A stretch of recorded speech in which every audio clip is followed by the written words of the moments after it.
ED ਇਹ ਸ਼ਬਦ ਤਾਂ ਆਪ ਸਾਹਮਣੇ ਸੁਣਿਆ ਹੋਵੇਗਾ। ਇਨਫੋਰਸਮੈਂਟ ਡਾਇਰੈਕਟੋਰੇਟ ਇਹਨੂੰ ਕਹਿੰਦੇ ਨੇ।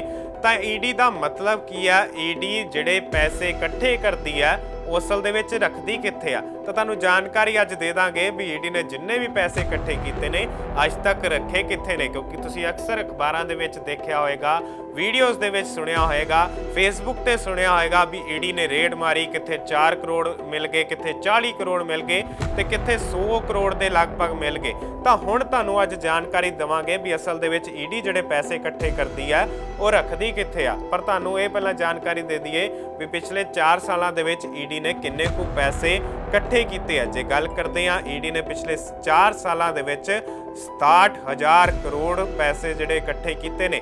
ਤਾਂ ਇਹ ਰੱਖੇ ਕਿੱਥੇ ਗਏ ਆ ਉਸ ਦੇ ਬਾਰੇ ਵੀ ਜਾਣਕਾਰੀ ਦੇ ਦਿੰਦੇ ਆ। ਪਰ ਪਹਿਲਾਂ ਇਹ ਗੱਲ ਕਹਿ ਦਿੰਦੇ ਆ ਵੀ ਕਈ ਵਾਰੀ ਲੋਕ ਜਿਹੜੇ ਆ ਸਰਕਾਰ ਨੂੰ ਇਹ ਵੀ ਗੱਲ ਕਹਿੰਦੇ ਆ ਵੀ ਈਡੀ ਨੂੰ ਹਥਿਆਰ ਜਿਹੜਾ ਬਣਾ ਕੇ ਯੂਜ਼ ਕੀਤਾ ਜਾ ਰਿਹਾ। ਜਿਵੇਂ ਕਿ ਪੰਜਾਬ ਦੇ ਵਿੱਚ ਵੀ ਗੱਲ ਕਰਦੇ ਆ, ਕਾਫੀ ਵੱਡੇ ਨੇਤਾ ਜਿਹੜੇ ਨੇ ਬੀਜੇਪੀ 'ਚ ਸ਼ਾਮਲ ਹੋਏ ਨੇ। ਤਾਂ ਵਿਰੋਧੀ ਪਾਰਟੀਆਂ ਨੇ ਇੰਨੀ ਗੱਲ ਕਹਿਣੀ ਸ਼ੁਰੂ ਕਰ ਦਿੱਤੀ ਵੀ ਈਡੀ ਜਿਹੜੀ ਆ ਹਥਿਆਰ ਜਿਹੜਾ ਯੂਜ਼ ਕੀਤਾ ਜਾ ਰਿਹਾ ਸੈਂਟਰ ਸਰਕਾਰ ਵੱਲੋਂ, ਅਤੇ ਜਿਨ੍ਹਾਂ ਨੂੰ ਇਹ ਰੇਡ ਦੀ ਕਿਸੇ ਪ੍ਰਕਾਰ ਨਾਲ ਕੋਈ ਡਰ ਸੀਗਾ ਉਹ ਹੁਣ ਬੀਜੇਪੀ ਸ਼ਾਮਲ ਹੋ ਰਿਹਾ। ਅਤੇ ਵਿਰੋਧੀ ਪਾਰਟੀਆਂ ਦੇ ਵਿੱਚ ਜੇ ਗੱਲ ਕਰਦੇ ਆ ਤਾਂ ਰੇਡਸ ਪੈ ਵੀ ਰਹੀਆਂ। ਤਾਂ ਉਸ ਦੇ ਵਿੱਚ ਹੀ ਇੱਕ ਅਰਪਿਤਾ ਮੁਖਰਜੀ ਦਾ ਕੇਸ ਆਪ ਸਭ ਨੇ ਜ਼ਰੂਰ ਸੁਣਿਆ ਹੋਵੇਗਾ, ਸੁਰਖੀਆਂ ਦਾ ਵਿਸ਼ਾ ਵੀ ਬਣਿਆ ਹੋਇਆ।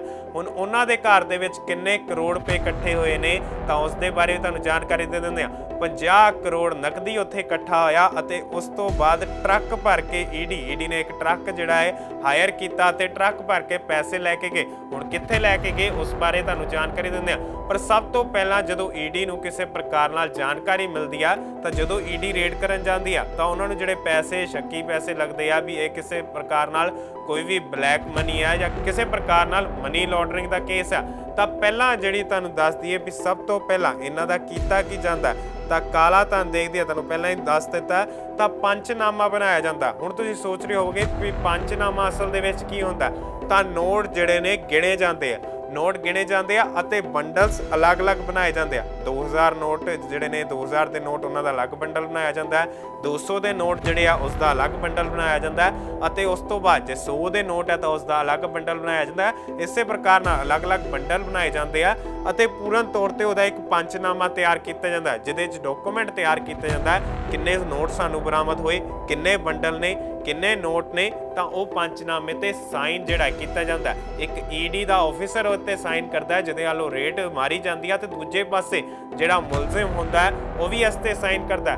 ਹੁਣ ਉਸ ਤੋਂ ਬਾਅਦ ਪੈਸੇ ਜਾਂਦੇ ਕਿੱਥੇ ਨੇ ਉਸ ਦੇ ਬਾਰੇ ਤੁਹਾਨੂੰ ਹੁਣ ਜਾਣਕਾਰੀ ਦਿੰਦੇ ਆ। ਇਹ ਪੈਸੇ ਜਿਹੜੇ ਨੇ ਰਿਜ਼ਰਵ ਬੈਂਕ ਆਫ ਇੰਡੀਆ ਜਾਂ ਸਟੇਟ ਬੈਂਕ ਆਫ ਇੰਡੀਆ ਦੇ ਵਿੱਚ ਜਮ੍ਹਾਂ ਕਰਾ ਦਿੱਤੇ ਜਾਂਦੇ ਆ। ਪਰ ਕਈ ਕੇਸਿਸ ਵਿੱਚ ਇਹ ਹੁੰਦਾ ਹੈ ਵੀ ਜੇ ਉੱਪਰੋਂ ਗੱਲ ਆਉਂਦੀ ਹੈ, ਕਈ ਵਾਰੀ ਉੱਪਰੋਂ ਆਰਡਰਸ ਆ ਜਾਂਦੇ ਆ, ਯਾਨੀ ਕਿ ਗਵਰਨਮੈਂਟ ਵੱਲੋਂ ਆਰਡਰਸ ਆ ਜਾਂਦੇ ਆ, ਤਾਂ ਉਹ ਪੈਸਿਆਂ ਨੂੰ ਗਡਾਊਨਸ ਦੇ ਵਿੱਚ ਰੱਖ ਦਿੱਤੇ ਜਾਂਦਾ। ਤੁਸੀਂ ਬਿਲਕੁਲ ਸਹੀ ਸੁਣ ਰਹੇ ਹੋ, ਈਡੀ ਦੇ ਵੀ ਗਡਾਊਨਸ ਹੁੰਦੇ ਆ ਤਾਂ ਉਸ ਦੇ ਵਿੱਚ ਇਹਨਾਂ ਪੈਸਿਆਂ ਨੂੰ ਰੱਖਿਆ ਜਾਂਦਾ। ਉਸ ਤੋਂ ਬਾਅਦ ਈਡੀ ਵੱਲੋਂ ਕੇਸ ਚੱਲਦਾ ਤਾਂ ਕੇਸ ਜਦੋਂ ਤੱਕ ਚੱਲਦਾ ਉਹ ਪੈਸੇ ਗਡਾਊਨਸ ਵਿੱਚ ਪਏ ਰਹਿੰਦੇ ਆ। ਅਤੇ ਜੇ ਕੋਰਟ ਕਹਿ ਦਿੰਦੀ ਆ ਵੀ ਇਹ ਪੈਸੇ ਬਿਲਕੁਲ ਸਹੀ ਨੇ, ਇਹ ਬਲੈਕ ਮਨੀ ਨਹੀਂ ਹੈ, ਨਾ ਹੀ ਮਨੀ ਲਾਂਡਰਿੰਗ ਤੋਂ ਬਰਾਮਦ ਕੀਤੇ ਗਏ ਪੈਸੇ ਆ, ਤਾਂ ਪੈਸੇ ਜਿਹੜੇ ਆ ਵਾਪਸ ਉਸ ਵਿਅਕਤੀ ਨੂੰ ਮਿਲ ਜਾਂਦੇ ਆ। ਪਰ ਜੇ ਉਹ ਮੁਲਜ਼ਮ ਜਿਹੜਾ ਦੋਸ਼ੀ ਕਰਾਰ ਹੋ ਜਾਂਦਾ ਤਾਂ ਇਹ ਪੈਸੇ ਜਿਹੜੇ ਆ ਬੈਂਕ ਕੋਲ ਚਲੇ ਜਾਂਦੇ ਆ, ਯਾਨੀ ਕਿ ਸਰਕਾਰੀ ਖਾਤੇ ਦੇ ਵਿੱਚ ਚਲੇ ਜਾਂਦੇ ਆ ਪੈਸੇ ਜਿੰਨੇ ਵੀ ਨੇ। ਤਾਂ ਹੁਣ ਜਿਵੇਂ ਕਿ ਤੁਹਾਨੂੰ ਜਾਣਕਾਰੀ ਦਿੱਤੀ ਸੀ ਵੀ ਐਡੇ ਪੈਸੇ ਜਿਹੜੇ ਨੇ ਉਹ ਬਰਾਮਦ ਕੀਤੇ ਗਏ ਆ। ਹੁਣ ਤੁਹਾਨੂੰ ਪ੍ਰਾਪਰਟੀ ਦੀ ਗੱਲ ਕਰ ਦਿੰਦੇ ਆ। ਕਈ ਵਾਰੀ ਈਡੀ ਜਿਹੜੀ ਆ ਪ੍ਰਾਪਰਟੀ ਵੀ ਜ਼ਬਤ ਕਰ ਦਿੰਦੀ ਆ, ਪਰ ਪ੍ਰਾਪਰਟੀ ਦੇ ਵਿੱਚ ਇਹ ਸਾਰਾ ਕੁਝ ਹੈ ਸੇਮ ਨਹੀਂ ਹੈ, ਕੁਝ ਅਲੱਗ ਹੈ। ਤਾਂ ਪ੍ਰਾਪਰਟੀ ਦੇ ਵਿੱਚ 180 ਦਿਨਾਂ ਦੇ ਵਿੱਚ ਈਡੀ ਨੂੰ ਜਿਹੜਾ ਸਾਬਤ ਕਰਨਾ ਪੈਂਦਾ। ਕੀ ਸਾਬਤ ਕਰਨਾ ਪੈਂਦਾ? ਵੀ ਇਹ ਜਿਹੜੀ ਪ੍ਰਾਪਰਟੀ ਹੈ ਇਹ ਸਹੀ ਨਹੀਂ ਹੈ, ਇਹ ਗਲਤ ਪੈਸਿਆਂ ਤੋਂ ਖਰੀਦੀ ਗਈ ਹੈ, ਯਾਨੀ ਕਿ ਬਲੈਕ ਮਨੀ ਤੋਂ ਖਰੀਦੀ ਗਈ ਹੈ, ਜਾਂ ਇਸ ਦੇ ਕਾਗਜ਼ ਨਹੀਂ ਹੈ ਤਾਂ ਇਸ ਦੇ ਵਿੱਚ ਝੋਲ ਮੋਲ ਹੈ। 180 ਦਿਨਾਂ ਦੇ ਵਿੱਚ ਸਾਬਤ ਕਰਨਾ ਪੈਂਦਾ। ਜੇ 180 ਦਿਨਾਂ ਦੇ ਵਿੱਚ ਸਾਬਤ ਨਹੀਂ ਹੋ ਪਾਉਂਦਾ ਤਾਂ ਇਹ ਮਾਲਕ ਨੂੰ ਪ੍ਰਾਪਰਟੀ ਵਾਪਸ ਦੇ ਦਿੱਤੀ ਜਾਂਦੀ ਹੈ। ਹੁਣ ਗਹਿਣਿਆਂ ਦੀ ਗੱਲ ਕਰਦੇ ਹਾਂ। ਆਪ ਸਾਨੂੰ ਪਤਾ ਹੈ, ਕਈ ਵਾਰੀ ਤੁਸੀਂ ਅਖਬਾਰਾਂ ਦੇ ਵਿੱਚ ਵੀ ਦੇਖਿਆ ਹੋਵੇਗਾ, ਖਬਰਾਂ ਵੀ ਸੁਣੀਆਂ ਹੋਣਗੀਆਂ ਵੀ ਜਦੋਂ ਰੇਡ ਮਾਰੀ ਜਾਂਦੀ ਹੈ ਤਾਂ ਕਾਫੀ ਸੋਨਾ ਬਰਾਮਦ ਹੁੰਦਾ, ਕਿਲੋਆਂ ਦੇ ਵਿੱਚ ਸੋਨਾ ਬਰਾਮਦ ਹੁੰਦਾ।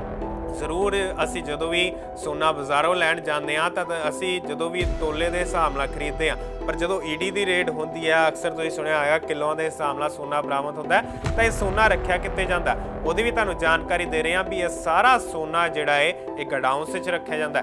ਉਹੀ ਈਡੀ ਦੇ ਗਡਾਊਂਸ ਵਿੱਚ ਰੱਖਿਆ ਜਾਂਦਾ ਜਿੱਥੇ ਪੈਸੇ ਰੱਖੇ ਜਾਂਦੇ ਆ। ਈਡੀ ਦੇ ਗਡਾਊਂਸ ਵਿੱਚ ਸੋਨਾ ਰੱਖਿਆ ਜਾਂਦਾ ਤਾਂ ਜਦੋਂ ਤੱਕ ਕੇਸ ਚੱਲਦਾ ਹੁੰਦਾ ਉਦੋਂ ਤੱਕ ਇਹ ਸੋਨਾ ਗਡਾਊਂਸ ਦੇ ਵਿੱਚ ਹੀ ਰੱਖਿਆ ਜਾਂਦਾ। ਜੇ ਕੋਰਟ ਕਹਿ ਦਿੰਦੀ ਆ ਵੀ ਹਾਂ ਇਹ ਸੋਨਾ ਬਿਲਕੁਲ ਠੀਕ ਹੈ ਤਾਂ ਇਹ ਵਿਅਕਤੀ ਨੂੰ ਸੋਨਾ ਵਾਪਸ ਦੇ ਦਿੱਤਾ ਜਾਂਦਾ।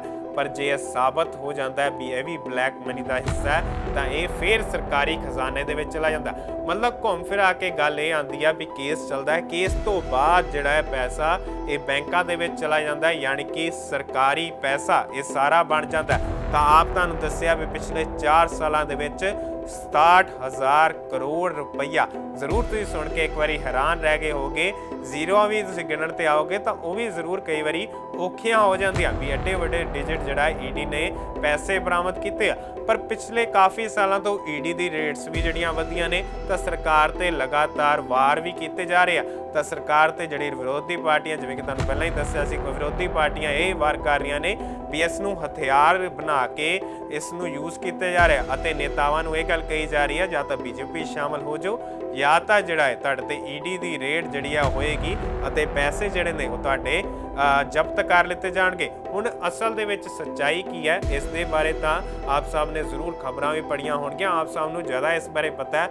ਪਰ ਗੱਲ ਇਹ ਆਉਂਦੀ ਹੈ ਵੀ ਕਿੰਨਾ ਪੈਸਾ ਜਿਹੜਾ ਇਹਨਾਂ ਕੋਲ ਪਹੁੰਚ ਜਾਂਦਾ ਹੈ, ਇਹਨਾਂ ਲੋਕਾਂ ਦੇ ਕੋਲ ਕਿਸ ਤਰੀਕੇ ਨਾਲ ਇੰਨਾ ਪੈਸਾ ਪਹੁੰਚਦਾ ਹੈ ਅਤੇ ਕਈ ਲੋਕਾਂ ਤੇ ਹਜੇ ਰੇਡ ਜਿਹੜੀ ਆ ਵੱਜਣਾ ਬਾਕੀ ਆ ਕਈ ਲੋਕਾਂ ਕੋਲ। ਤਾਂ ਈਡੀ ਦੇ ਬਰਾਬਰ ਹੀ ਜੇ ਆਈਟੀ ਦੀ ਗੱਲ ਕਰਦੇ ਆ ਤਾਂ ਆਈਟੀ ਡਿਪਾਰਟਮੈਂਟ ਦਾ ਕੰਮ ਵੀ ਐਸਾ ਹੀ ਆ। ਤੁਹਾਨੂੰ ਹੁਣ ਈਡੀ ਬਾਰੇ ਜਾਣਕਾਰੀ ਦਿੱਤੀ ਆ, ਜਲਦ ਹੀ ਤੁਹਾਨੂੰ ਆਈਟੀ ਬਾਰੇ ਵੀ ਜਾਣਕਾਰੀ ਦੇਵਾਂਗੇ।